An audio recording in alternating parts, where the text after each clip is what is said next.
Oi, get out of it! Welcome to the Advert Podcast. Like, comment, subscribe, do all the good things for the algorithm. Today my guest is CJ Pierson. Lovely. Yeah. How's it going? What were you saying? So good. I'm trying to think. I've lost my train of thought. Yeah, it does that sometimes. Actually, this is kind of uncomfortable. Do you mind if we move this somewhere else? I mean, brother, just Okay. want to get you on your finest. Yeah. Oh, All right. better? It's much better, right? Yeah, Feels nice out here. lovely. Welcome to the Advert Podcast. Like, comment, subscribe, do all the good things for the algorithm. Today my guest is CJ Pierson. So as you're saying, America, accent, cheat code to comedy. Accents can be, and it is for some folks. So, do you have like an intro song to this podcast? I recorded my auntie because Yeah. she's got a nice wipe trash raspy voice, screaming, "Oh, get out of it!" and it just plays that for 3 seconds. Boom. Perfect. Love it. These birds are really loud, and the wind is gonna. Do you mind if we move somewhere else? At the guest will. I know it's getting high maintenance, but thank you. This is. You wonder how actors get all these egos. I'm such a diva, man. Diva all the way. Good now. How's the microphone situation going? Oh, jeez. Yeah. I gotta keep that up. On the side, yeah, gotta be very flirty with it. All right. Welcome to the Out of It Podcast. Am I in frame? Hopefully. Welcome to the Out of It Podcast. Like, comment, subscribe. Do all the good things for the algorithm. Today my guest is CJ Pierson. So you're saying accent's cheat code for comedy? Yeah, for some people it can be like a cheat code because like the very first time I emceed, I bombed. It was awesome. There's this young Irish physio girl, it's her first time. And she brought like 20 of her friends. Like they helped pack out the room. They were all young 20s as well. And they all came there for her. And she was kind of funny, but what really sold it is she's an attractive girl with an Irish accent. Yeah, that'll do it. Like that was just enough. And On concept, I'm interested. and you got me. Tell me more. This is hella awkward. I could not be more uncomfortable right now. Are you really? No matter how nice the blanket is, nah, bro. Okay. Okay. I get it. Yeah. It's soft though. Yeah. Sorry. Yeah. Let's just try the original. I'm gonna try a couple different things. I don't have a thing, so maybe I'll be a headbang guy now. Yeah. Because that's what I thought. Because whenever I seen you perform, it's always very off the cuff, kind of like what you wrote that day or how the fuck you're feeling, or emceeing where you've got your regular bits you do all the time. Yeah. And so like, what do you do when you did like the 3 headliner show, like the butter chicken curry pie? Oh yeah. That show I emceed basically for the other folks. Oh, yeah. So it was basically that. I was doing like 10 minutes of warm up, American themed, which always did well. And then, the other 2 just did their standard sets. But Jim told me you grew up here. So like, Yeah. were you born here or born in America? Why did you come here? Interesting story for no one, but I'm going to tell you. This is when you know the podcast is good, when the guy goes into explaining where he's from. Well, It's that clutch... someone's got to do the research. So, is that you kind of looked it up. Is that Hot Ones type research? You grew up here? No, that's what other people. Okay, other people told you. I'm doing the base research because when I Google you guys, Sure. nothing comes up. So I'm the guy. Oh boy. That's how you know we're so good at comedy. Nothing comes Brother, up. exactly. Someone's got to do it. So, I was like born on a trip back to the States. So like I moved back here when I was like 6 months old and was here till I was 11 down in Napier. Oh, tough. And so moved to the States then in 97 and then moved back here like 8 or 9 years ago. So, and just been in Tauranga since. So this year is my 40th birthday in September. I will have lived exactly 20 years in both the U.S. and America. So I'm exactly half and half an American Kiwi. Yes, no, that makes much more sense. So are you a citizen or a I'm permanent resident, No, yeah. Yep. Yeah. Oh, yes, okay. That I mean, doesn't clear up anything, frankly. Like, you always just seem like slapstick American, like not slapstick, but American. Like not once do I think of you and go like, yeah, he is like the most Kiwi of ever Kiwis. Like you don't see many more Kiwi than the rest of the Americans that moved here. No. Mm. No, because I guess I spent my adult life in the States, and that's very different from your kid life. Like I have a lot of memories and a lot of context for stuff here. Can understand people in different ways, but yeah. So how did that feel like going back to America after learning the basics here?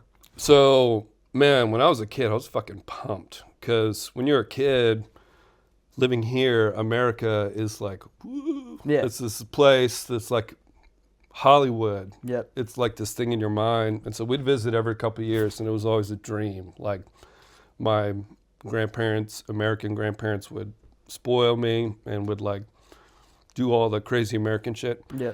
And so we always loved it. So when they said we were moving there, in my head I was like, awesome. This place is awesome. But it's obviously tough to leave. I had best friends at the time, and a crew of kids down in Napier. And the transition was weird because I sounded like a Kiwi. Like as a kid, you can watch my home videos. I got a little Kiwi accent. I'm Like, sure you would. oh, damn, what's that? Yeah. You're like, oh, Jesus, that's harsh.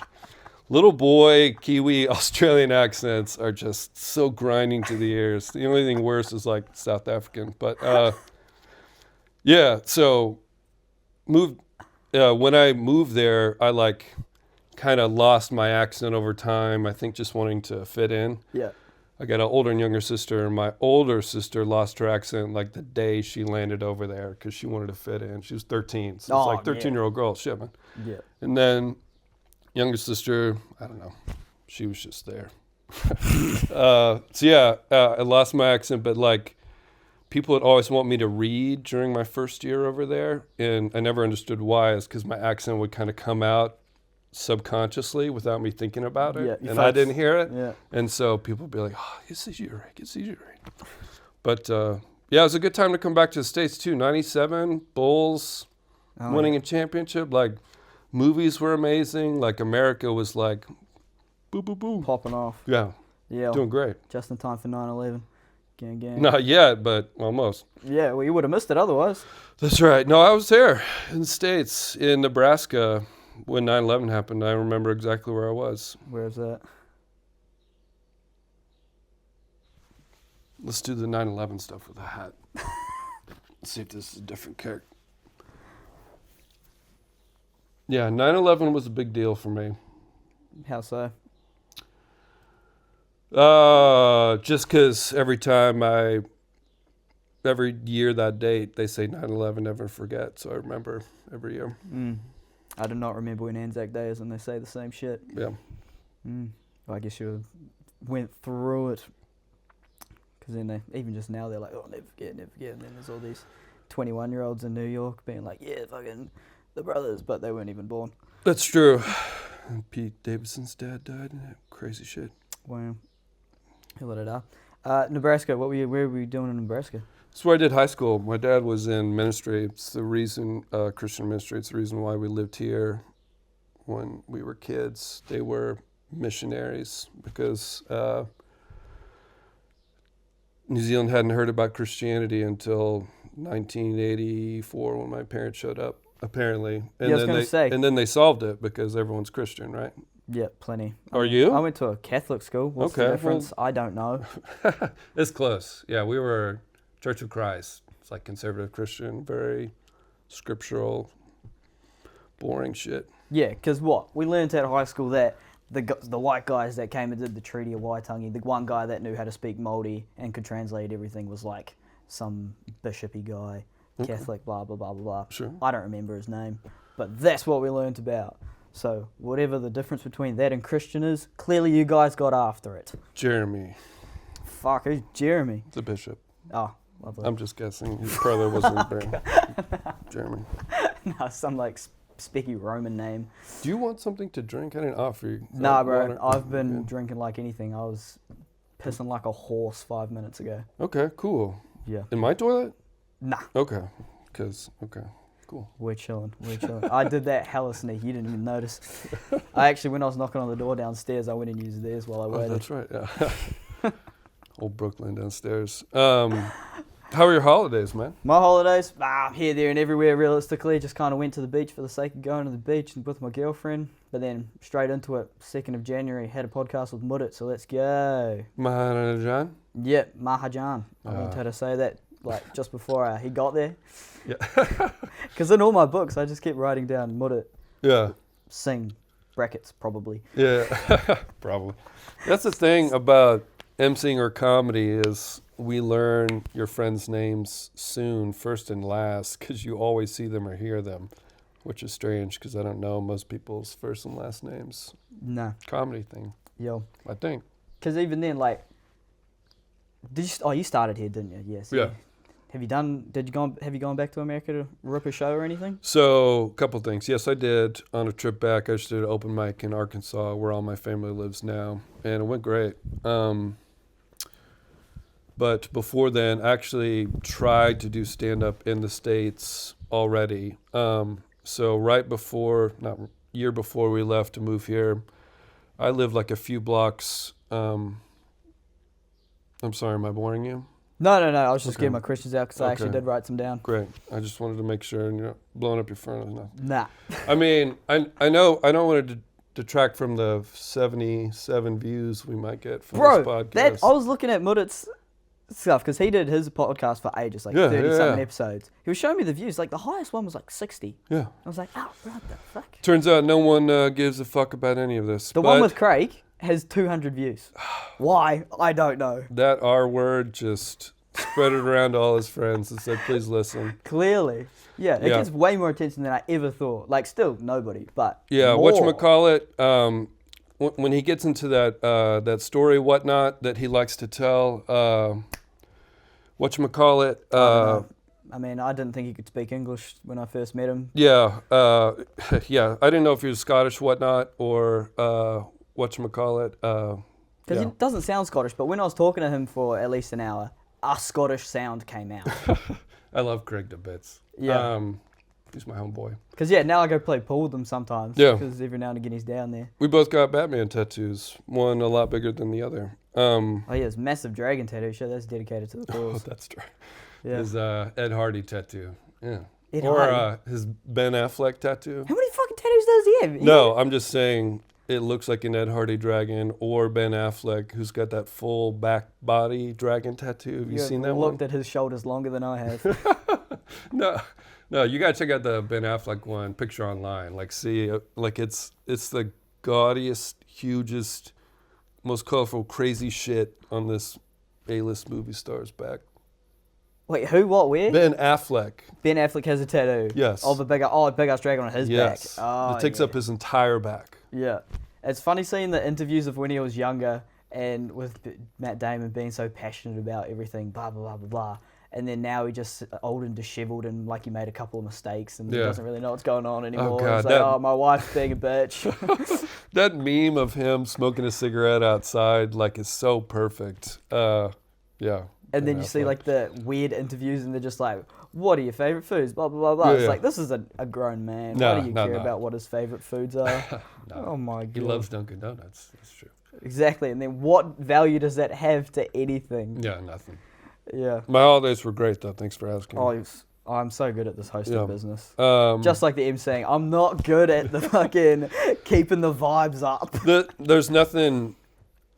Yeah, to be MC is not really a good thing. It's just that can be a small part of it. Most part of it is just experience, just getting up and doing it over and over, just like anything. Yeah. Talking to Cajun Brooking, and he was telling me like he was like, yep, I've got this whole A to B plan, like as if it's like a science or more like a whole, like it's a mission he's got in life to MC. He's like, I know I'm going to do this. I'm going to hit these points. I went to see some guy's MC tutor tour thing. What the fuck words am I saying? I don't know. But he was so passionate about fucking nerding out and everything. He's like, hey bro, you want to know anything? Hit me up. It's like, fuck, I should ask some other people some shit first. Cool. Yeah. No, I love people like him that are seeming to take like a really methodical or like not intellectual, like studious approach to it. Like I want to do this and take it so seriously, even though it's not a serious thing that we do technically. But yeah, I respect that a lot. I wanted to like pride myself on being self-taught. Like I didn't read any books. I just got out there in them streets of Tauranga at their once a month open mic, and I fucking cut my teeth. Yeah, that sounds like the hardest way to do it. It is, but no, Jimmy Pete Exactly. has given me a couple books. One that I read was awesome, and I've watched some stuff since. So there's nothing cooler or better to say you have done it without learning or reading or asking other people for help or questions. I'm all about that, man. We hear stories of people getting taken on the road. Yeah. And that's all I dream of, is someone like picking me up, adopting me, and teaching me everything. Sure, right. That would be so fun. Yeah, that's the thing, is you could do an awesome tour of North and South Island here, which some comics do. And you could do a road trip and bring like a crew of you and stay in a camper van and do it so cheap that it's like Tourgasm that Dane Cook did 20 years ago, except it's not pricks in a van. It would just be poor, not famous or as funny Kiwis. Because see how Gish did it? Like, yeah, kind of like how Gish did it. Yeah. The dude that did his tour reached out to me about doing a poster for that tour. But I was in the States at the time and too busy, I couldn't. But just like exactly like that. But just do it with us. Like kind of how we tried to do it in the South Island with Jimmy Pete and Ryan. Just wanted to do that grand experiment, see if it can actually work. Like if we could even do a weekend, much less a much larger tour with, And so you still got big plans for like Punch Muffin? Nah. No. It almost killed me last year. Yep.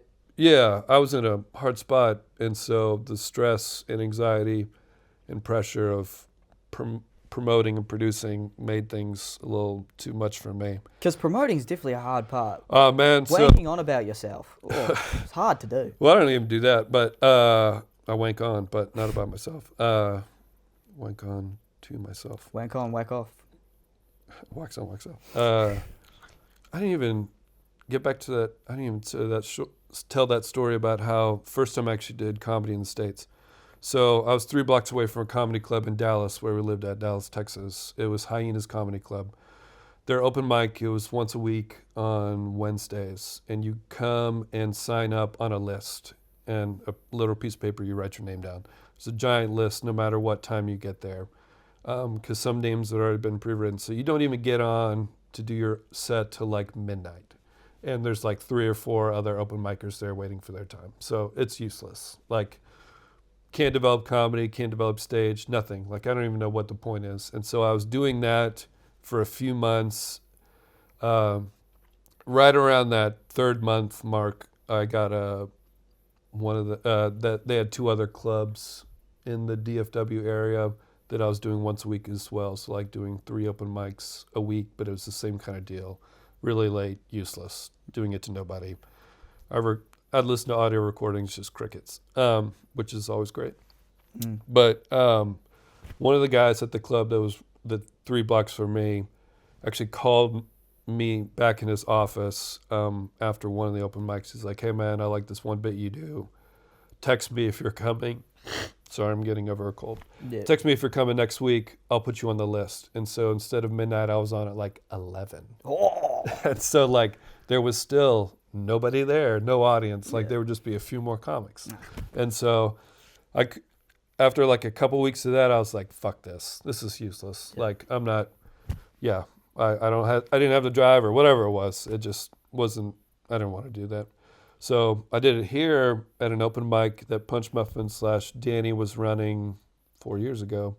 And they just had a random, I think, Facebook event. And I wasn't even on Facebook. I used my wife's Facebook at the time. So they had an open mic down at the Mount. And so I walked up to, I was like, who runs this open mic? It was Danny I talked to, and luckily, and he's the one that ran. He's like, it's me. He's like, you want a spot? I was like, yeah. So I went on Last or something and read most of like my jokes off a phone. Yeah.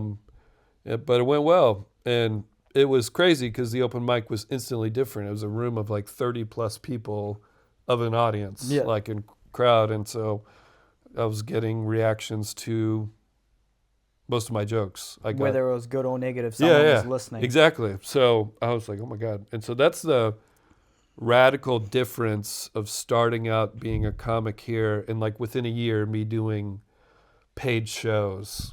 Like you don't do that in the States. No. That's just not the trajectory. That's not, unless you're putting on your own shows, which you can. Yeah. But yeah. So that was my first dip into stand-up.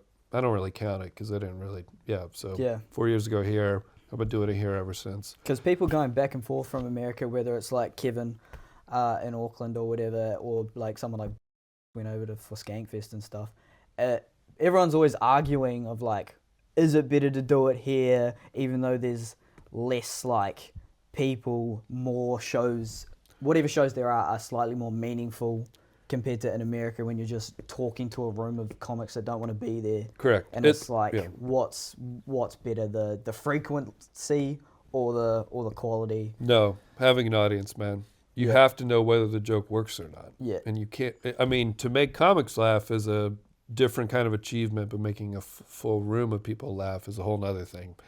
And another reason I would say why Bryce Young. Oh my God, they're actually doing something. We're watching the NFL. No one gives a fuck. It's the last week of the year. Last week of the season. I play fantasy football, for like... How does that shit work? Again, no one cares, but I'll explain it.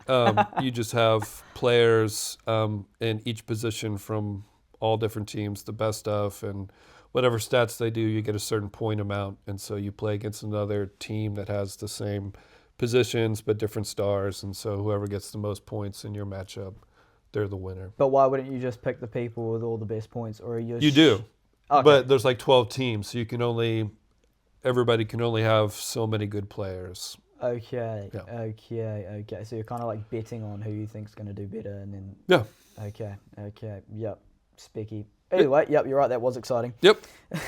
No one cares, and people like I listen to fantasy podcasts, and it's amazing. Really? Because they're just really entertaining. The guys, it's more about talking shit. Yeah. They were just really very, very good dynamic. But yeah. Because that's the thing with these bloody podcasts. Is like two people that like are together all the time. That's when you can have like the most shit talking going on. That's right. Or even just someone you know super well. Like I don't know anybody good enough to be fucking off the dome shit talking harder than ever like I would be with my friends. Yeah, that's why when I talked about wanting to do this with you before doing it with Ryan, because it's almost easier, better sometimes to have someone to jump off of. Me and Ryan have a good dynamic. We're good buddies, and so the 3-man dynamic is easier. Yeah, but I don't have the equipment. We could get if you wanted a third party. One of my gifts for Christmas, my new girl, she could be our third Kamiko too. Kamiko! There's someone here? Yeah. She's kind of shy. Kamiko, do you mind coming out? I'll get her. What? I'm nervous now. It's fine, man. Kamiko's cool. I don't know if this is going to be a real person.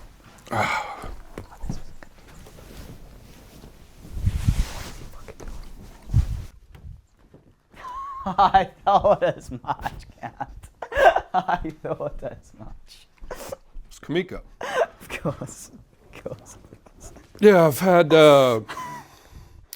I had a body pill for like 10 years, and Kamiko, and I just had to, she was disgusting, like sweat, smelled like shit, and so I was like, I need to get a new, and so I was like, Kamiko 2, and so this is Kamiko 2. It's only been like a couple weeks, but obviously we're doing very well. I spend more time touching Kamiko than like my parents that I see, so it's got to be a real relationship. So I give her a name, and she can be the third on our podcast. So inspirational. Yeah, right?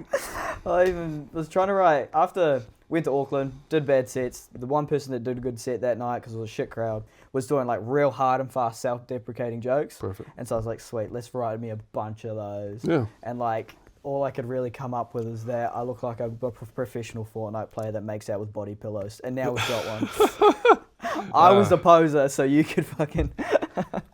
You walk so that I could run. Yeah. Nah, man, I've slept with a body pillow since uni. It's just so comfortable. I just love being surrounded by pillows, like some kind of ancient king or something. You're really doing a lot with the pillow. Like, people get the pillow between the thighs. They have the big, hard pillows. And it's like, how? I don't understand it myself. Like, I can only fall asleep if I'm flat on my back with the right amount of pillow. Too much, too little, driving me up the wall. Okay. This is good content, too. Oh, like, fully. It's the most relatable. Sleeping. Yeah. You know what is relatable? This is going to make clips right here. Yeah. What the fuck? I was wondering what that little fucking remote was. What's that? This guy and his fucking farts? bits. The production quality's gone now. Oh, man, we're killing it. It's too much. I can't even handle the... Nailed it. I was right. Kamiko loves that gag. I do need a producer, fucking hell. I did that in therapy. She didn't like it. That's lovely. But, That's quite romantic. Yeah. As a posh town like Tauranga, there are lots of bloody therapists out here trying to grab your fucking cash. You know what's a funny story? Speaking of therapy, this podcast is sponsored by BetterHelp. If you have depression, like every man in New Zealand and all comics, BetterHelp. Help to get the bet on. Sponsored. Lovely. Yeah. The funniest bit is the therapist I see, another stand-up recommended to me, and when I met with the woman, we realized like a week later at an open mic from another comic that all three of us had seen the same therapist, this woman named Penny. She's amazing. Shout out to Penny. And does she have...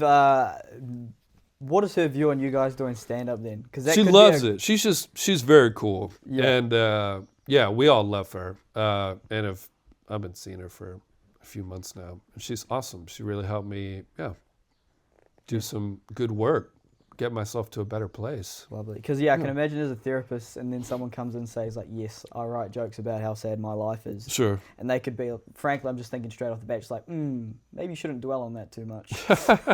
Yeah, that's right. Tortured artist. But it's so funny when we all put it together at that open mic. Like, you say Penny?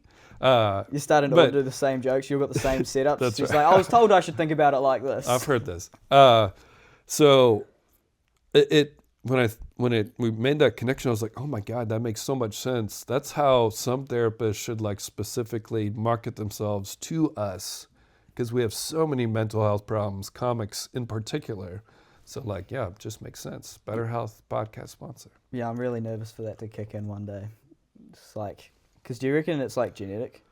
Could be genetic. Man, you're right in the zone of white male 18 to 35 that is most likely to just turn schizophrenic in the world. Lucky you, man. What? I'm past. I just passed like the most likely danger How does zone. that work? Who knows? What Is this even a podcast? Am I here? Or have you just been talking to yourself the whole time, man?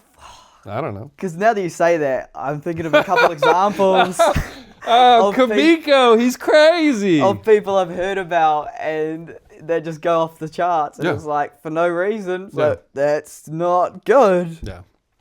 So yeah, Is that actually a thing? Yeah. Numbers say.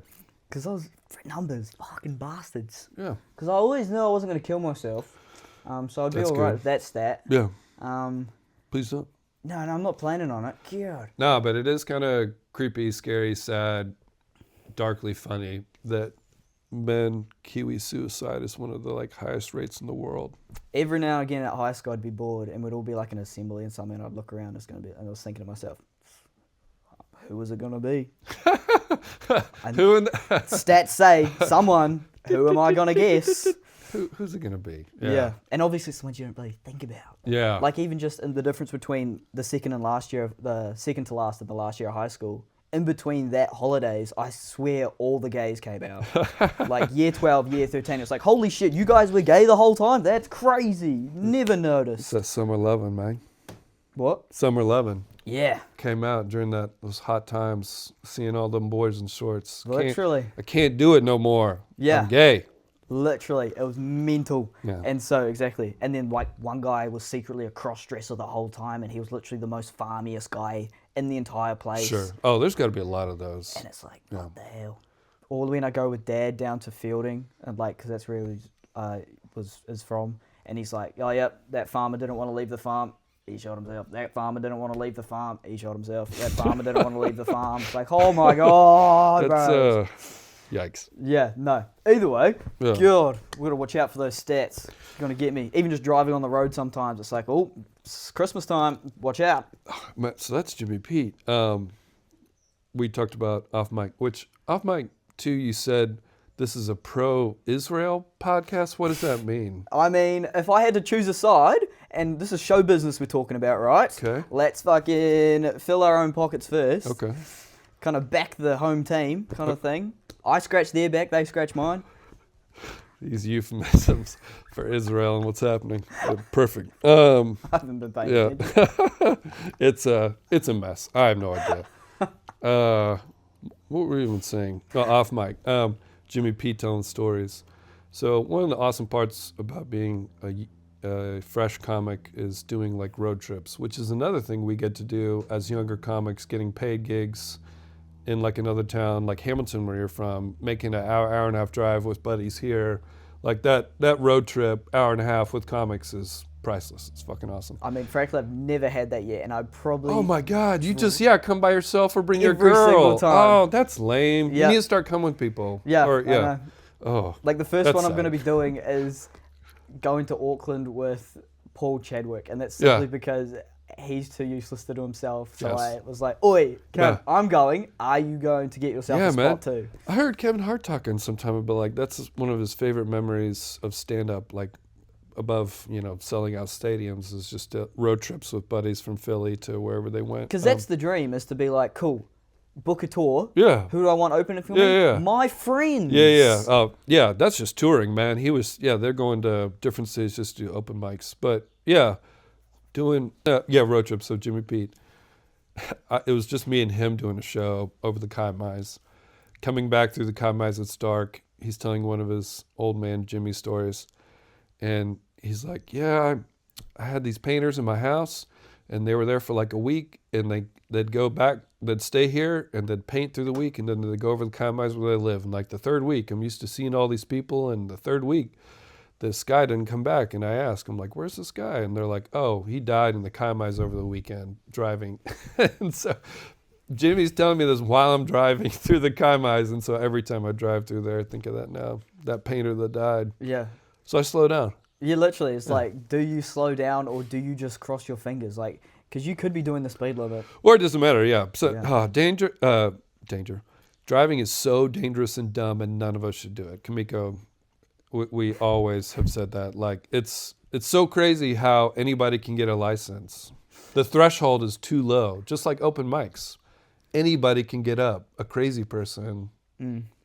Oh, bro, the amount Threshold's too low. Yeah. Oh, I mean, good, crazy person at an open mic. Yeah. Some of the funniest things, actually. Yes. Like, the first time I ever went to the Classic, the most crazy Malaysian, just autistic out of the wazoo, was trying it for the first ever time. Go on. And he simply embarrassed himself. He called himself Starboy. He had a hood on and goggles to protect his identity. And he had his phone out the whole time, and you're assuming he's about to read a joke off his phone, but Never gets there. But he kept stating like, "Nope, I'm not reading off my phone. I'm just letting you guys know. Don't worry, I'm not reading off my phone. I've got a timer going for 6 minutes." Yeah. And then said no jokes and just mentioned the timer and how he didn't want to be identified. And then the MC in the green room was like trying to talk to him as he's sitting there with his goggles, being like, "Can I be called Star Kid?" Yeah. And still trying to talk to him as he's a normal person. It was like, "No, brother, give up, lost cause. Perfect. What are we doing here?" Yeah. Some people, just too weird. Or how funny is it when people get played off at the Classic? It's always the most oblivious old people. The only time I've seen people, played off was for time at Raw. Yeah, So, that's the only time they do it, yeah. as if you go over. Yeah. But it's always oblivious old people that either don't see the light or think they can get a little bit more in. Sure. And then it's silence, and I just think it's funny because they are being oblivious. Yeah, no. It's, you're in a whole different world up there, man. Some people turn off their brains completely or are like too much in the zone. Like there's a reason it's the biggest fear in the world. Public speaking. Yeah. Yeah. It's just weird, man. Because once you do it, it's obviously addicting. And I don't understand why other people don't want to do it. But then obviously that is the fact, is the public speaking part. Yeah. And it's like, I don't care anymore. So like, why wouldn't you want to do it if you don't care anymore? But they just still care. It's like, bloody hell. Yeah. Because even speeches at high school, did you guys have to do that in America? Speech in high school? Yeah, I took a speech class, yeah. An actual speech class? Yeah. But not like the same way you would do it if you just took English? Same way. So like at primary school every year? Not primary, it was like high school age. That was like a elective or something. But at primary school in New Zealand, you did speeches every year, right? As kids? Yeah. Like we'd have an assembly at the end of the year, but I don't remember giving No, like speeches in your class. Like you'd learn to write a speech and then you'd say it. I don't remember this. Really? I remember a 40-hour famine. Oh, yeah. Pretty big deal every year. Yep. Didn't get to eat. No, I mean, I never did Barley it. lollies are shit. I'm hungry. I don't know these African kids. So yeah, I remember stuff like this. I don't remember that. Yeah, because like, so in America, if you took English, Yes. you wouldn't do a speech in English class. Yes, you could do both or different. You had the choice. Yes, like if you're older, usually, not as a kid. Primary age is like elementary kid. Every single year at school, Where'd you go to school? we did speeches. Every school does this. Speeches. Speeches. Like if you took English, you were doing a speech in English class simply because you're learning to write a speech. Sure. And then you're saying it. In primary school. 100%. Okay. I don't remember this. I must have been sick that day every year. It was like a chunk of the year. Everyone's like, okay, you got to start writing your speeches now. And it's like daunting because no one wants to say them. Maybe this was like a your town thing. It was because I went to multiple primary schools and they both did them. In your area? Yes. Okay. Maybe it wasn't a thing in Napier. Maybe they just didn't do it down Napier. there. Oh, yeah, Port Primary. If you want to look it up, I was there. Yep. We just didn't do speeches. We played marbles. We had field day. Had sausage sizzles. Did all that shit that you do at school, but no speeches. That was the part because like I hated English. Sure. And everyone hated speeches. Okay. But I didn't like writing the speeches, and I was bad at writing speeches, but I'd say it. Who cares? But the problem was I wrote it, so it wasn't good. So it's trash, yeah. Yeah. And that was the problem I had. It was like, cool, if someone else, the whole time I said, I'll say the speech. Yeah. I don't want to write it. I know I'm the problem with the writing it. So that's why you're writing so bad in your jokes. Exactly. I'm doing that. Your presentation is perfect. Yeah. Now, my example I saw growing up was my dad saying, I was a missionary who's a preaching minister for most of my youth. So seeing someone like your dad up in front of people every week became pretty not foreign real quick. So that was my thing. Well, I'm not scared of it because I saw it. Yep. See, I didn't have that, but Dad did go to Toastmasters. Perfect. Yeah, that's right. Because that's how he knows Mike Healy, right? Dirty Mike? No, that's how he knows Jamie Thomas. Jamie Thomas, that's right. The best podcast. I listened to that thing on 4 times speed. Legend. So that I could get through it extra fast. That's only for podcast listeners that really know. Deep cut. After that is where I learnt that the guest matters.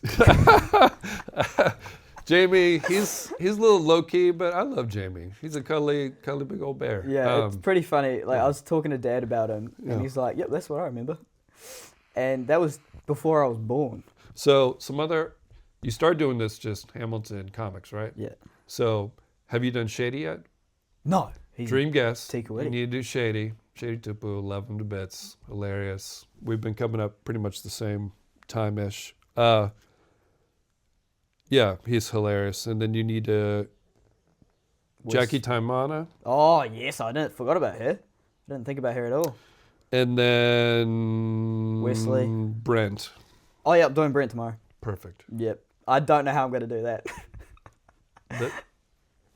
It's your greatest Challenge as a podcast host. Yeah. What are you going to do in the downtime when he's answering? Oh, you could send him like half of the questions ahead of time. Oh, that's a really so he can good have idea. some answers pre-written. Do that. That's a brilliant idea. Yeah. Because God, that was going to be slow. You sitting there waiting for him to respond. Yeah. Nah, that's genius. Yeah. I was thinking like, oh, does he have like a faster way of typing? Like, is a computer faster typing on a keyboard than his phone? I don't know. How are we not on Stephen Hawking shit with Brent? Literally. Why can't we? Are we not putting a chip there and he can read in some voice?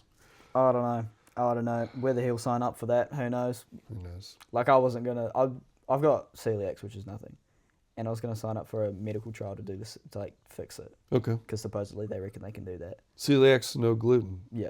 Oh, it's like an autoimmune disease, whatever the fuck. Sure. I only learnt about this the other day. Okay. But then they started telling me all the things they were going to do, which was simply just like taking blood, taking my piss, giving me medicine through like IV. And I was like, nah, I'm not doing that. I'm good, right? Were you going to get any money? Yeah. Okay. But it wasn't enough for me to do it. Okay. Even though it was quite a lot, but I wasn't going to do it either way. I was being a little bitch. And so I was like, oh yeah, shit. Stuff being like, I don't think I'd do the brain stuff. No. Even if I was pretty, Oh. even if it would have done a lot. Nope. That's too dedicated to the cause. That's like letting the fucking AI in. They're already in, man. I know. Does that freak you out? AI, no, I've used it a few times for stand-up. A few for images, for producing, because I'm just sick of trying to come up with stuff like as a base. Like I'll put in a prompt, it'll give me something, and I'm like, oh, I can go off of that. Yep. People hate it, seeing that out in the public.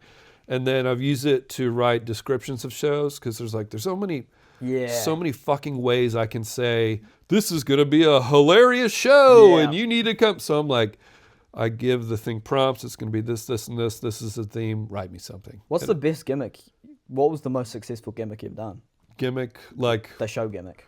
I mean, the one that worked most consistently, it's why we kept doing it, is the International Comic Show. Oh, cool. And that speaks into what I was saying earlier about accents, is people are more likely to go see stand-up if they think it's non-Kiwis versus Kiwis. Yeah.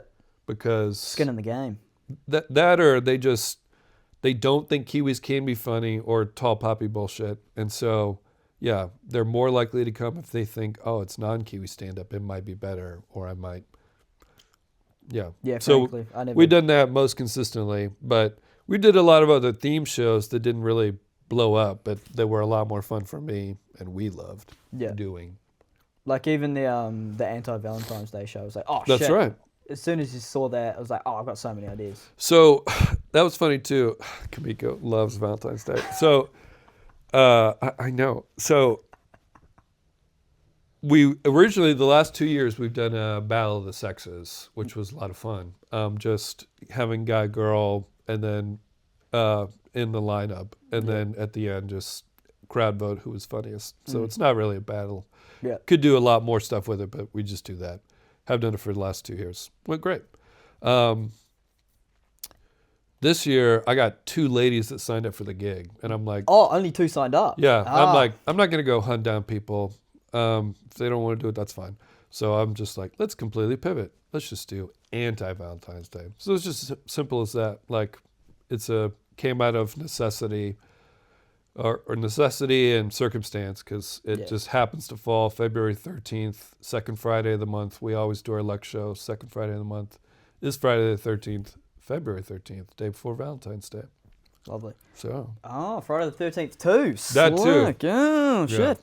That just happens. Yeah, because how much of producing shows is just wrangling comedians? Oh, man. That's why I hate producing, or the way I was doing it. I'm probably doing it wrong. And I know other places will like pay people to come do comedy at their place. Like in the States, you usually get paid by the bar or the venue to do comedy there. That's what the guys in Central North Island doing, the Bitter and Twisted guys. Okay. That's what they did a couple times. So, great. And some people, randomly, venues will do that here. But for the most part, we get lucky and just take ticket sales. They get the extra bar sales. Some place will even want a cut of your tickets, and you're like, you fucking crazy? We're bringing more people into your venue. What are you taking more of a cut from?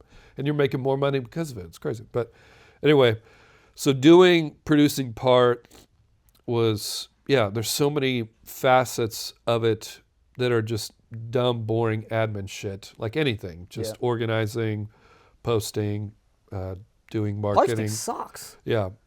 Marketing in general, having to survive, or the only way you can like sustain or have a career eventually, if you want that in comedies, you have to have this online presence. Or if you want your stand-up group, collective, team to be able to do well, you have to have this online presence. So I tried to do that to some extent for Punch Muffin, cutting together clips and then just doing different shit just to get people to shows.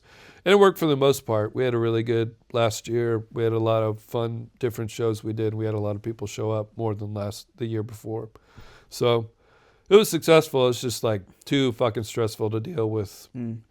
Like I look at sales every day of tickets, and if they're not selling well, I take it personally. And like just a bunch of dumb shit that, need to grow up and get out of, make better habits, better coping. Because selling tickets, that is a risky thing. Like I look at other people trying to sell tickets, and I look at the show and go, I don't want to go. No. And then you think, fuck, what if I tried to do the same thing? So the only reason I do it for Punch Muffin that Danny Stain started, Donnie. I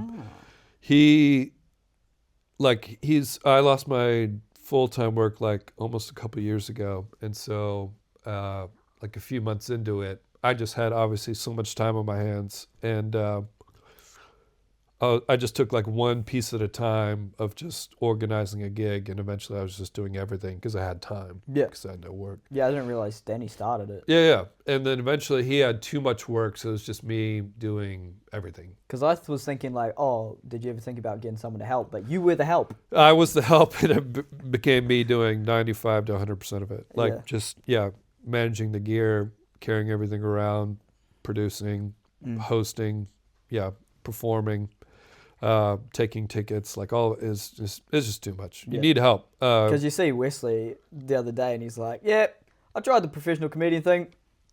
Sick of the admin. I'm going to go back to friggin'... Well, that's the thing. So if he gets his wife or someone to do that shit for you that likes it or is good at it or doesn't mind doing it, then I think it'd be great. Like if I had a partner that had time for it. But that's the thing. None of us amateur semi-pro comics are doing this full time. No, it's a big old risk. Yeah. And so for me to do what I'm doing, I got paid part-time money producing shows, but it takes full-time hours. Yeah. Yeah, because like you see, I don't know if you have seen, but Luke Kidgel, his company, his brother runs it. Like his brother is the businessman. Okay. And then he books all the shows, and then his friends organize the tours. Perfect. And then he contracts other comedians, and then all his friends and family do. He employs his mum, his brother, and his friends. Yeah. And his girlfriend. So it's like, that would be sick. Yeah. But is it repeatable kind of thing? Like, could you actually get someone to do that? I don't know. Yeah, there's obviously someone making money. Yeah. Because, the growing the internet stuff it's not impossible, it's kind of tricky. The shit that goes viral is so stupid. Got to find a niche, man. That's the thing, especially with podcasts too, like a reason for people to listen. Like, do you tell the same or ask the same questions every podcast? Or? No. Yeah. I could. Yeah. I'm still learning how to do it. Yeah. You're doing great. And this is awesome that you're doing this. Like I thought I was doing kind of shit, but then I saw, compared it to another Muddit's podcast, doing pretty well. Yes. And so, I don't really know. It's going to keep chugging along and something's going to happen or not or whatever. Who cares? Even if it doesn't, it's just this is a experience thing. It's just talking to people, especially interviewing styles. And I'm 21. I'm not good at fucking talking. No. Yeah. 21. Jesus Christ. Must be nice. Yeah, I really wish I was starting around your age, but I didn't have the pulse too. Yeah, because I never thought I could do it until I went to my first open mic and it was dog shit. It was like, wow, I can do that bad. Bare minimum. I can do bad. Literally. Yeah. Because I thought comedians actually had to be good. I put them on a pedestal, but... Yeah, I guess the ones, we watch on TV should be good. Yeah, because you growing up in America, you're going to real comedy clubs. Yeah, that was the thing too. Did you actually go to an open mic before you started, like to watch one, or? not to watch an open mic. Yeah. I went to actual gigs or shows at those comedy clubs. Like I saw Nikki Glazer for free on a Thursday night at that comedy club that was like a few blocks from walking distance where I live. And how many seats was in that comedy club? It was only like packed out. It'd be like 70 to 80. Like it's not a huge club, but they cramp people in, and it feels like it's the very stereotypical American comedy club. Because I didn't realize how big they were. Yeah. So some are big, some are like, physical standalone comedy clubs. Depending on what city you're in or what kind of real estate you're working with. But there's things they do over there, and they do them over there for a reason. Like comedy clubs crunch people together and having people uncomfortably close together, because when people start laughing, if you're uncomfortable, everyone's going to start laughing. That contagious laughter stuff. And it works psychologically because you're closer. Yeah. And so we tell people that all the time, Kiwis for shows, but like if you're at a restaurant and you're at a movie theater where you can't, like people are automatically a certain amount of space apart, or you can't force them up. But you can tell you can't really not control the room, but the room, it's not yours, and it's not conducive for comedy. No, it's so obvious. When something isn't good, it's so obvious that it's bad. Yeah, sure. Like when and that happens in the States too. Like if you're at a bar and it's so fucking loud and they got TVs on, it's like, this ain't gonna work for nobody. And like the lights are on. Sure, yeah. And all this shit. They'll have a freaking TV playing racehorses. Yeah, that's still. right. That's right. Like, So, what are you doing? There's a million little producer tips or shit that I've picked up along the way that's valuable to someone else, like that. Like I need to ask them this. I have to physically visit the venue before we do a gig there, because I need to see this. Yeah. I need to talk to this person and all the. To tell a venue, oi, do you want this to be good? Yeah. We need you to do A, B, and C. Yeah. Like that's kind of easier said than done. And most venues are cool about letting us do whatever we want. We just tell them or ask, and they're mostly cool. Yeah. Because they also, half of them understand this is going to bring in more business for me, so that's why I should be doing this. The other half, I don't know why they're doing it, but literally, they're like, I don't know, something to do, something for fun, but yeah. Kind of like I'm bored at work. I guess let's do something different. Yeah. Comedy night. It's like, okay, but it's fun. It's like it's still the scene down here in this area is still small but growing. Yeah, well, this sounds like a really small, consistent one. Yeah, like some of the guys in the audience are showing up for like a lot of shows consistently. We've had some turnover. So that was like, I don't know, around 6 months ago, maybe more. Some of us, including myself, but consistent regulars, we have like Jimmy, Peter, Ryan, or others. Oh, no, I mean audience members. Yeah, exactly. No, but they noticed repeat customers. Like I've seen this guy before, especially if they're like noticeable physically. Like this dude's huge. The bro Leighton. Yeah, we had this dude in Papamoa that would come once a month, and he was a giant and like muscular, and he had a really attractive, tiny wife they had to bring too, and they came like 4 weeks in a row. So like, we started to identify like, oh, we're actually having repeats. So like, most of our crew didn't come up with a lot of new stuff, and so I pride myself on coming up with a lot of new material just because I get bored of listening to my own jokes and I want to see what works. Yep. But and your shit's always pretty abstract too. Sometimes like you walk up there with a prop, take 3 guesses, you're probably wrong.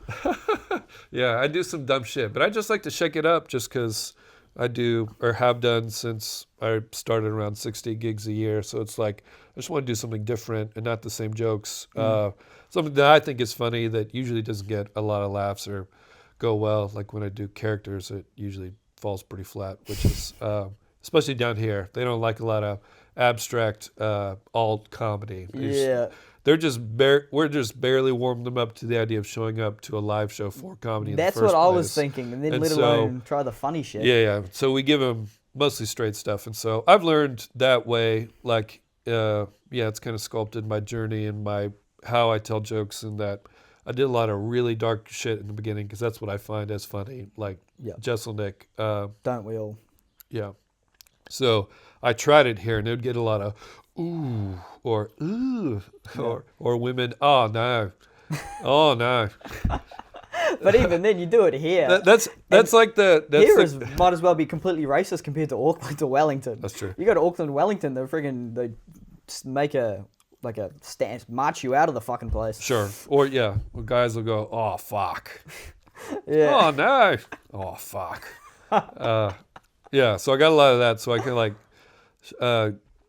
kind of softened it up a little bit, and I'm still, I'm not a clean comic by any means. Yeah. But that's something I learned. If I want to get laughs, which is what I wanted, I need to adjust slightly. Yeah, you need to make it more technical. Like, I was doing a show with the Central North Island guys, and they were less experienced, kind of, but also doing very rural shows. Yeah. And so their jokes were fucking rough as guts. Yes. And it's like, I was sitting there about to go on thinking, fuck, Yes. I don't have rough as guts jokes. Yes. Is this going to be a problem? No. But then I went up, didn't hear any laughs, but that was a production thing because behind me was only a curtain and an outside smoking area. So all I could hear was the smoking area. But everyone could hear me because of the speakers. Okay. So I couldn't hear them laughing. Okay. I got off stage thinking it was a bomb. And then some lady straight away was like, oh my God, you didn't make rape jokes the whole time. Thank you. So I was like, okay, something clearly went well. I don't know. Yeah. I couldn't hear, but she said something. So I'll take that. Yeah, man. That's the thing about rural New Zealand shows as well is, that's one of my favorite places to perform is Te Aotearoa because they like the wildest shit. And that's when I can go off the leash and my darkest jokes. And they love it. And that's one of my favorite places. I guess that would be technically the Wild West then. Yeah. Yeah. I guess. We can Wild West. Shout out Will Smith. Oh, that movie. Millennium. Did you see his raps recently? Recently? Recently, he's like fat sitting at a table. Is it like clean rap like he used to do? I don't know. It was bad. Oh, I don't know. It was talking about it was like him rapping about the slap shit, as if it was no. No, it was the cringiest thing I've ever seen. It was terrible. I saw like a reel of it and I was like, nah, right, stop. You're digging yourself a bigger hole. Oh man. Well, even I watched Madagascar last night. Love it. And the hippos voiced by Jada Pinkett Smith. Yeah, and that annoyed me when I realised that. It's like, fuck. What a stupid bitch. Fucking hell. Madagascar. Couldn't get my kids into it. They don't like it. Or even, did you notice the monkeys are drunk? The one monkey's drunk the whole time? Sure. And I just didn't realise that because I haven't watched it since then. But also, they go to rock up to the lemurs. Yeah. And having a party and stuff. And Marty's like, this is like a Puff party. Sure. And I only just realised who Puff was.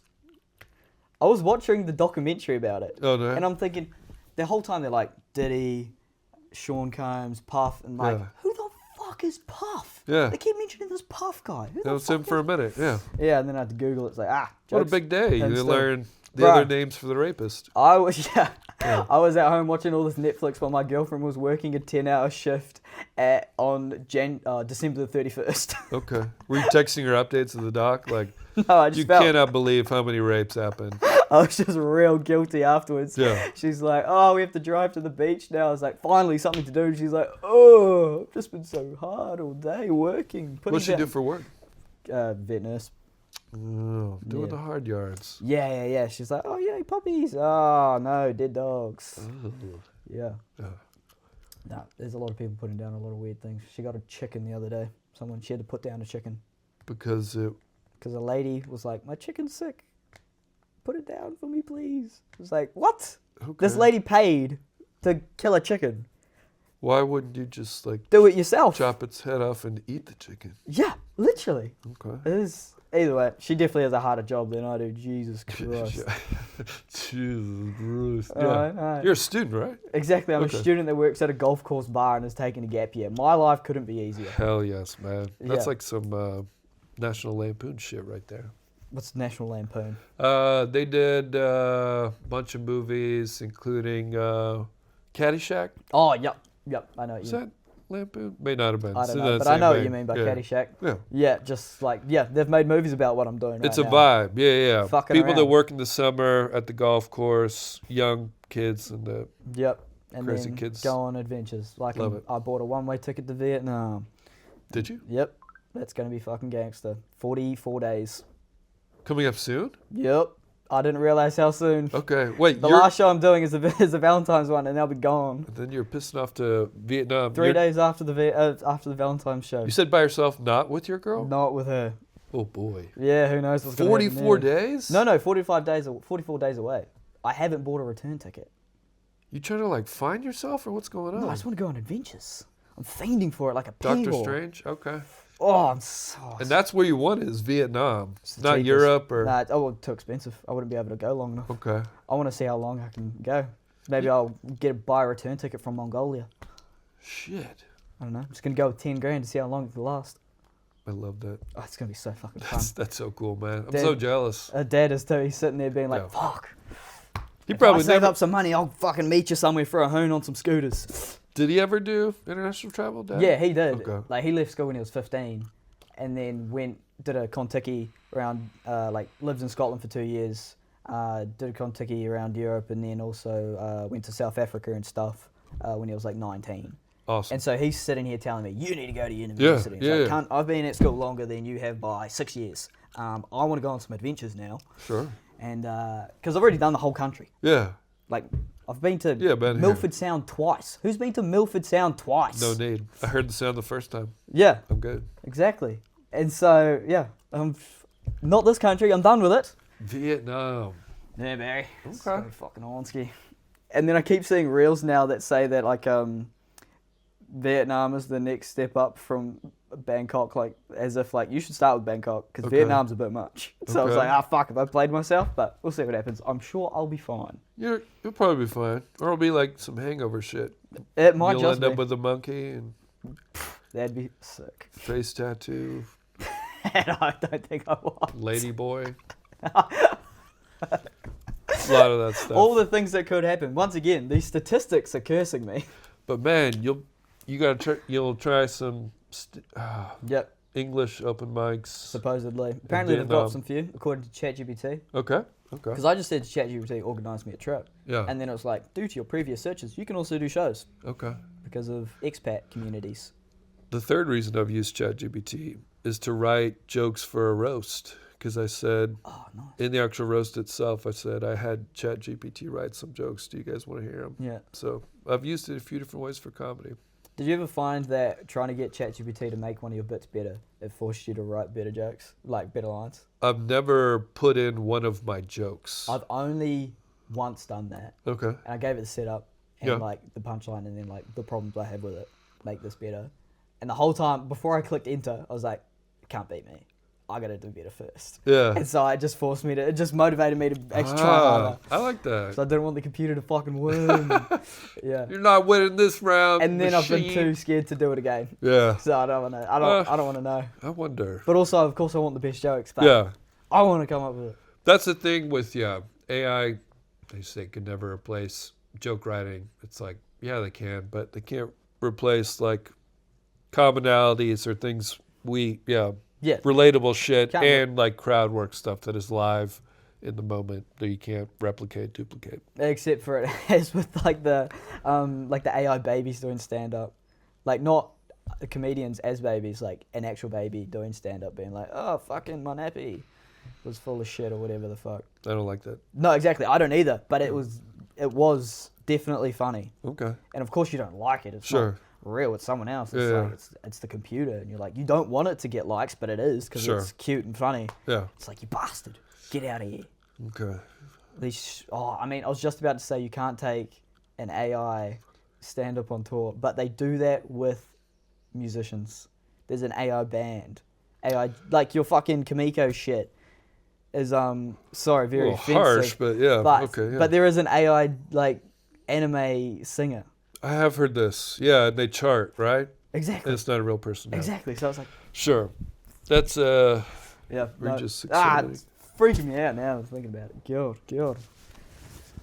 You ever thought about doing like stand-up ASMR? No. I'm sure you could. Like do just it. telling your jokes like this, like Isn't that how Jamie Thomas does them?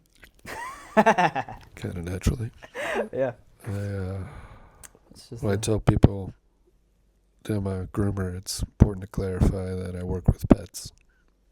Yep, that's a good delivery. That's a good vibe. It's very He did. Yeah, come on. Well, at least you got a plan for your next show now. No, I won't do that. Nah. Have you already tried it? Yeah, do have some dreams though. Yeah, that's what producing is going to be like for me this year. Like last year, it's just grinding for everybody.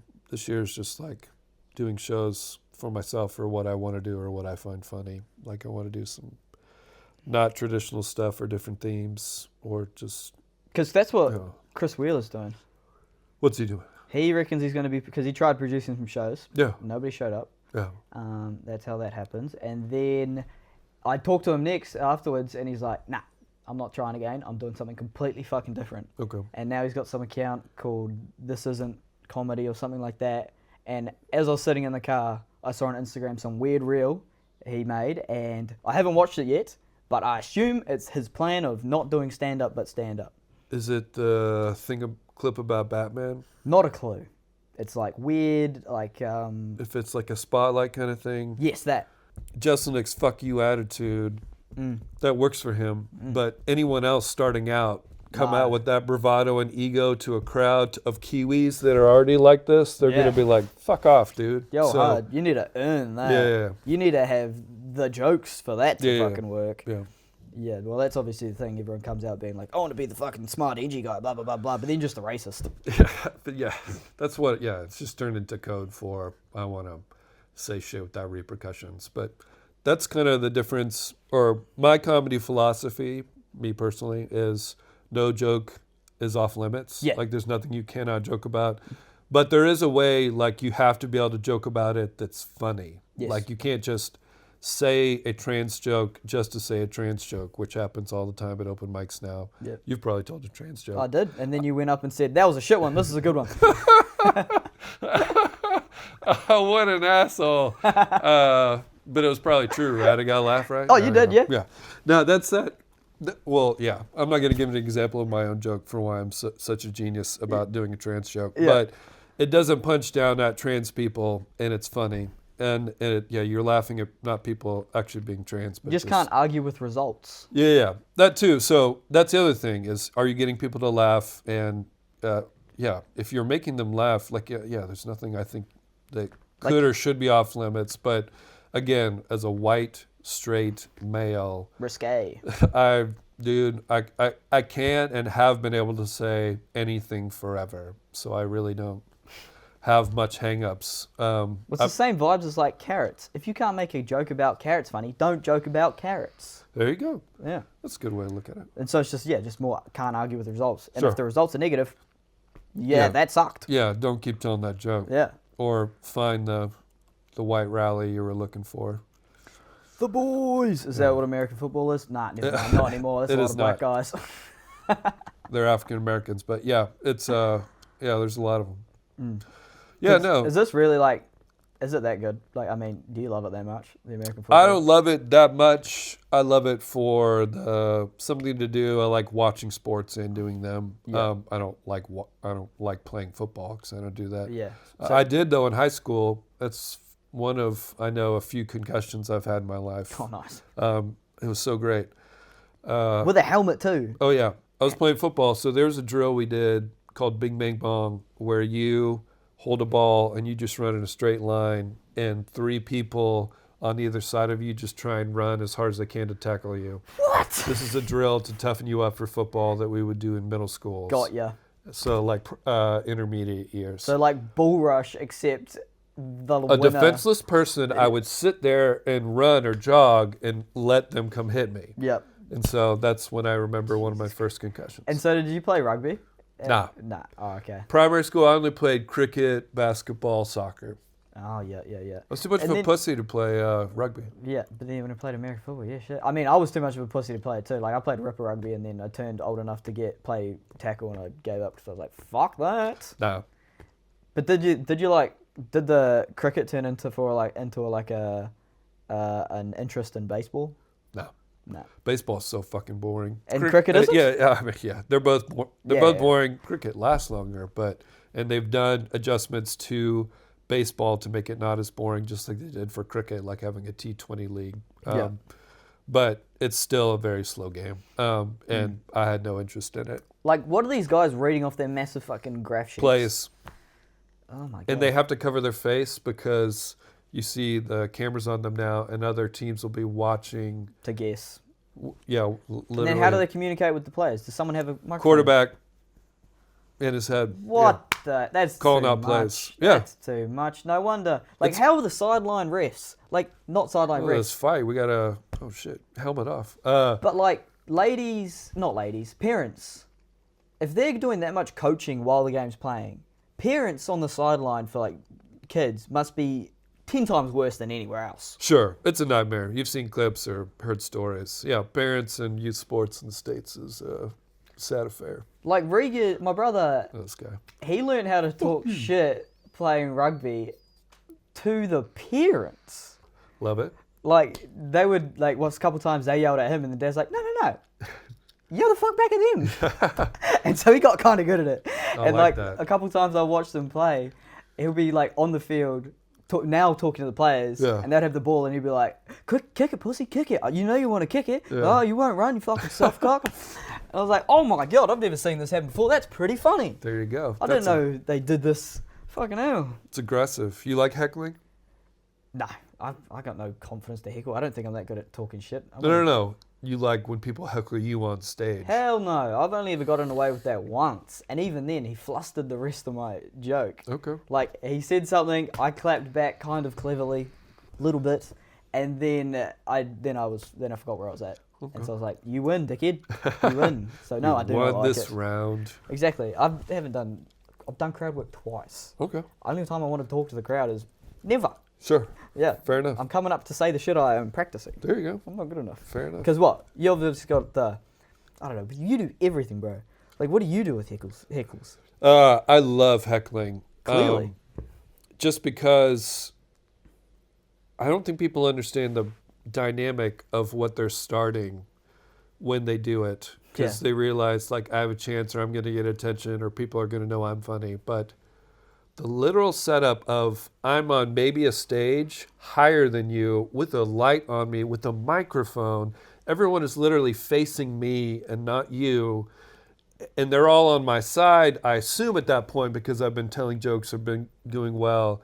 And you think this is going to go well for you. Yeah. This is like the Dark Knight when the guy's like, I know who Batman is. I see all these plans. And Lucius Fox is like, so you're telling me you want to blackmail a guy that beats criminals to shit every night? That's your plan? It's like, good luck.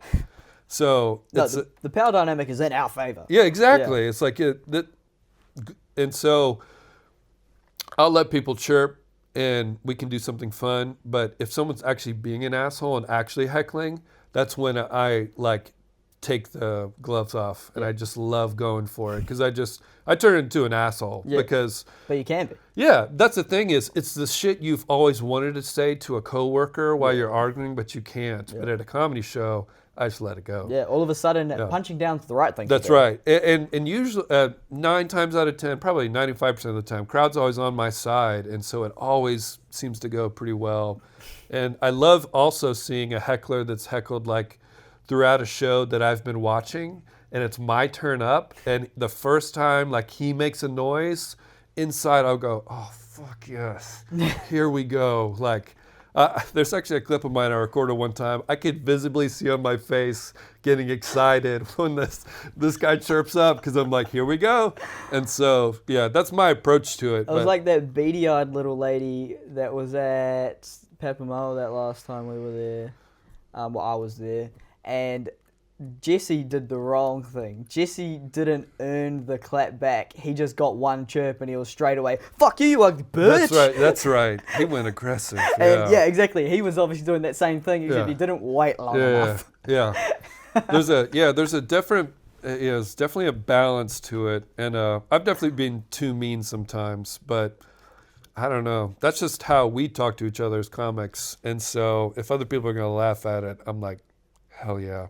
Just put someone down, especially Kiwi dudes are the worst people to do crowd work with because they don't play along. No. Like, they don't even play along, like, answering their actual name, Yeah, which they're is trying to be insane. funny. The ones, And so I'm like, man, if you're not going to play along or if you're going to try and talk shit with me, I'm going to throw it right back at you, man. Yep. And they never know how to go past my first retort. So it's My friend went to the Classic for the first time the other day, and he was like, "Gee, it was mean as, it was funny as," and I was like, I looked at who the show was, and I was like, "Oh, cool, you'd see Alan McElroy was emceeing." It's like, "Oh, cool, you see the funny Irish guy?" He's like, "Yeah, bro, I told him I did artificial insemination." I was like, "Oh, you're a fucking dickhead." That's just comedy gold. Yeah. Alan is so good, man.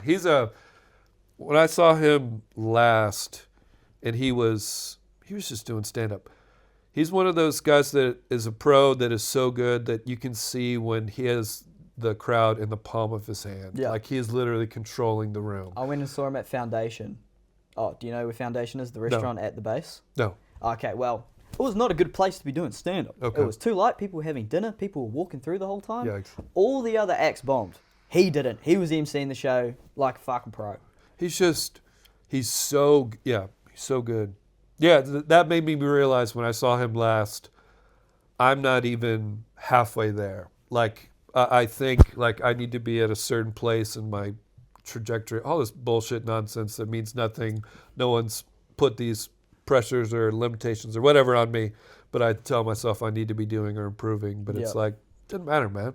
Because would you want to do like an hour show yourself? I'd love it. So like I had the idea, like I said, doing half, being 20 years in New Zealand, 20 years in America, and that just being a whole theme for a set, where I just do an hour of, I thought of it like 2 mics, like 3 mics, Neil Brennan style, where I have 2 mics up there, one all my regular jokes in my regular accent, and a second mic for all crowd work in like a Kiwi accent. That would be fun. And so just going back and forth. It's too bad we don't have the milk, so you can't make a pun with the poster. Milk? Half and half. Oh, sure. A lot of different ways you could do Kiwi American, half and half. Yeah. But because coming up with the promos and like the ideas to the marketing ideas. Yeah. Because I didn't realize how much marketing was a thing when people are applying for festivals. Yeah. And then Callum taught me all about that. And I was like, oh, okay, that's a whole nother thing. Callum's next level, man. Yeah. He's the biggest grinding comic, I think, in New Zealand. It has to be based on kilometers driven. Literally. Yeah. And I went and did a show in New Plymouth the other day. Okay. And he was there also doing the show. He's like, "What are you doing in here?" It's like, "Dickhead, you're in Navarra Lounge the other day. Yeah. Get out of town." Yeah. Don't tell me. And he's like, "Yeah, but I do that." And it's like, "Hey, we're in the same conversations now. Yeah. Be quiet." What do you think about him with his haircut? Clean cut. I do like it. You like it? Yeah. Oh, man, it throws me off. Oh, it does. It did. Okay. It did. But I do like the tidiness compared to the... Man, Callum, I love you when you're crazy and frantic. Like it just feeds into his character. He's Mike the Animal when he hasn't had a haircut. That's right. And he's hilarious and beautiful. So he's the closest to the line you can do alt comedy and be acceptable and get laughs in New Zealand is Callum. Yeah. Callum gets to that line and crosses it sometimes, but still gets laughs, but he's about as much as people can tolerate, which is dumb. He said himself, like, yeah, if I could, I would be doing crazier stuff. Yeah. Not going to be alt comedy here for a while, even if it ever does. Hell no. Like, maybe in Wellington. Yeah, like, sure, big city. Yeah, like, I mean, just because that's what Wellington's like. Sure. Like, I was talking to a guy called Ben Lowe's.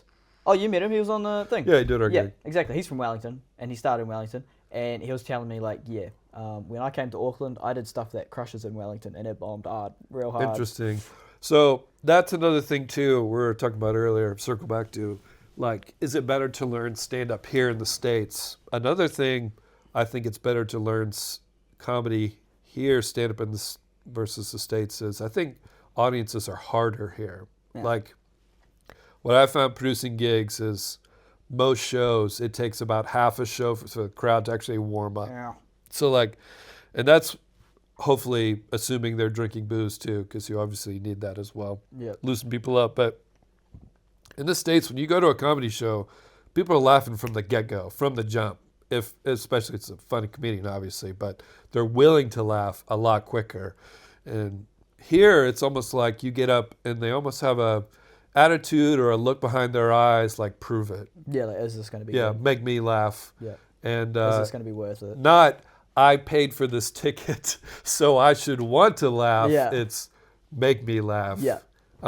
Which is like... And frankly, I understand that. Yeah. I would think the exact same thing going to a show. But I think that makes you a better comic because you have to have the best of the best jokes that can make assholes or make people laugh. And so I found that even though you do have crowds sooner here or can have the possibility of, they're harder nut to crack, but that makes you better, man. Yeah, like frankly, I want to do more opening spots on shows because that is Opening, man. Oh, exactly, it's hard, and it just proves, like, I opened in Waiuku the other day, and the MC himself said he didn't do enough. And so I was like, okay, nice, brother, let's go. Yeah. And it was tough. yeah. And the small giggles I got were from the best jokes I had. Okay. And so it was kind of just like black and white. Yeah. These ones are dog shit. The ones Sure. that are dog shit, Yeah. they got nothing. Yeah. The ones that got something, whatever, they got a little bit. Yeah. But it was just satisfying to be like, get that reaction of not even a pity laugh for Yeah. the shit ones. And it was like, okay, cool. Yeah. Get fucking better, cunt. Speaking of black and white, I don't want to be high maintenance, but the rest of the podcast, can we edit this in black and white? I'll learn how to do that. Okay, because I think it'll make your clothes pop, my black pop for sure. Get these highlights Yeah, pop in lovely. black and white. Yep. Absolutely romantical. Oh my god, why does the guy have two crosses on his face? It's to keep the sun that he is not looking at out of his eyes because they're in a stadium. So why are you wearing it? And it's supposed to be just a line like that dude did, but he made it into crosses because he loves Jesus Christ. The brothers. Bro, when I went to America, one of the weirdest things I heard, was Christian rock music Hell yeah. was getting blasted, and I'd never heard it before. Didn't know it was a thing. I grew up on that shit, man. That's my jam. I could talk for too long about Christian rock. So even Creed, when they first started out, was like accepted by the Christian community because they were like veiled Christian lyrics. And now they've made a comeback, man. They're doing American tour with Limp Bizkit this year, like 6 or 8 cities, and they'll sell out stadiums. Yeah. Creed, man. Well, I mean, they Can you take me out? I just love it. Because was it last year or this year that just like the divorced dad songs went fucking hard? Yeah, they did. The freaking the 6 feet to near the edge. Yeah. Or whatever. I'm the fuck. 6 feet from the Yeah. end. Yeah. That's it's the all one that. song of theirs I know Yeah. because I played it the whole time being like, I'm a divorced dad now, let's go. Hell yeah. I'm getting there. I'm trying my best. That's really nice for you. Yeah. Oh, I got a lot to look forward to in my next 19 years. Yeah, hopefully doing some more stand-up. Just stick with it, man. I know, brother. I'm Oh going my to try and God. stick with it. That'd be good. Yeah, what was I just thinking about the fucking... Oh, the Christian rock, Jesus Christ, yeah. Because it was in a big event centre Okay. where we're playing pool. And so you're down concentrating your hardest. Be like, okay, I'm about to put the 8 in. Okay. And all you hear is, the Holy Ghost! Oh, so like scream metal Christian Yeah, bro. music. Oh, shit. Yeah, I That's didn't even next realise level. what it was. Okay. Shit. I haven't heard that. The real deal. We'll throw it on the Spotify, though. Yeah, this is what... And this was in Nebraska. This was in Sioux City Oh, shit. You've Yeah, been bro. to... Why'd you get out there? to play pool. So, touring... You just love playing pool and you toured the States playing No, I didn't pool? tour the States. No, so played pool in Hamilton. And then there's a club there called Massey.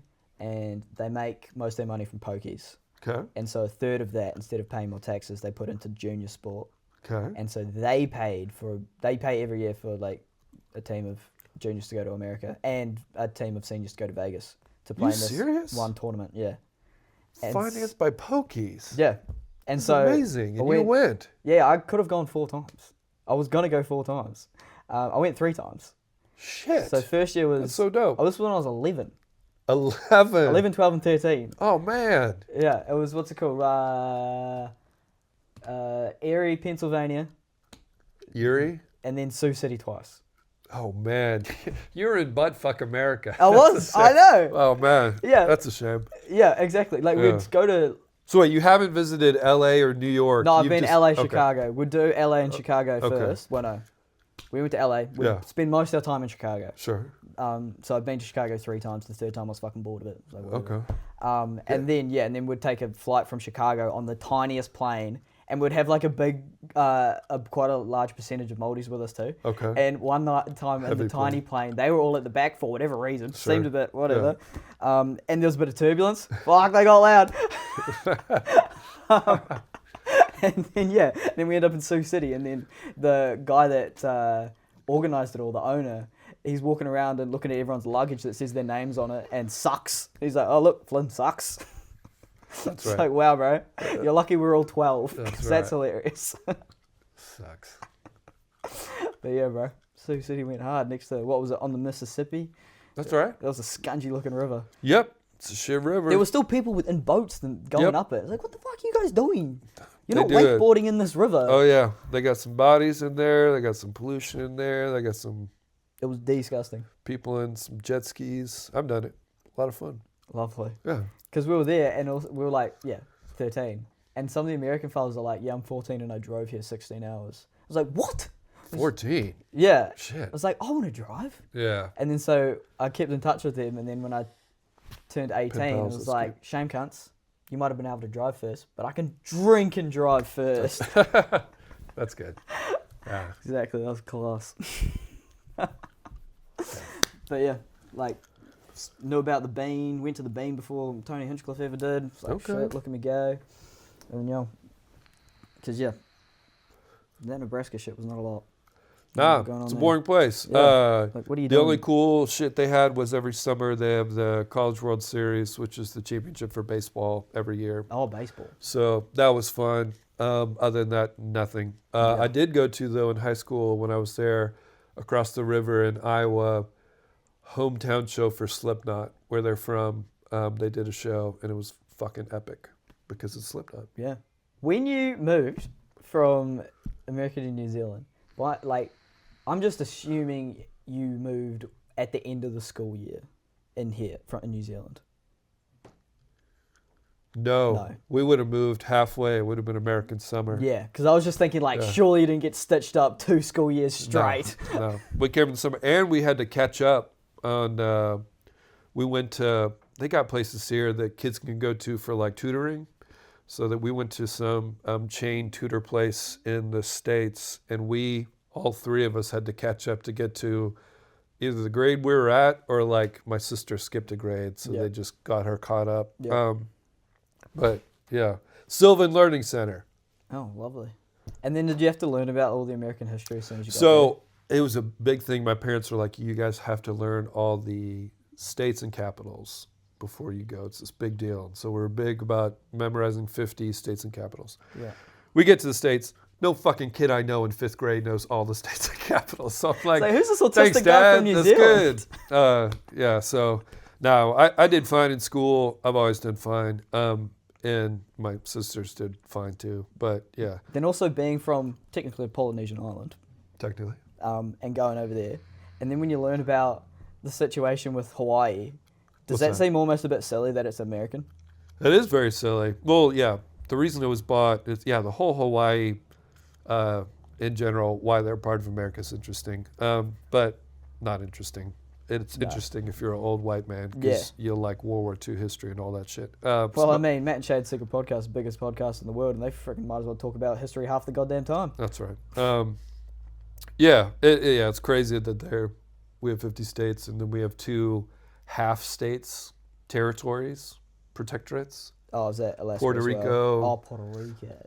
Solomon Islands, U.S. Virgin Islands. Mm. I don't know. They have representatives in Congress, but they don't have senators. It's so dumb. Oh, yeah, the politics I could not be less interested in. Let's talk about it. All right. I was talking about it with Mudit yesterday, and he was like going off. He's like, "Oh, it's so much more interesting. Like they've got Trump. Trump's the man, but like we don't have a Trump. Blah blah blah blah. Like whether he's the man or not, who cares? But he's like, he's interesting.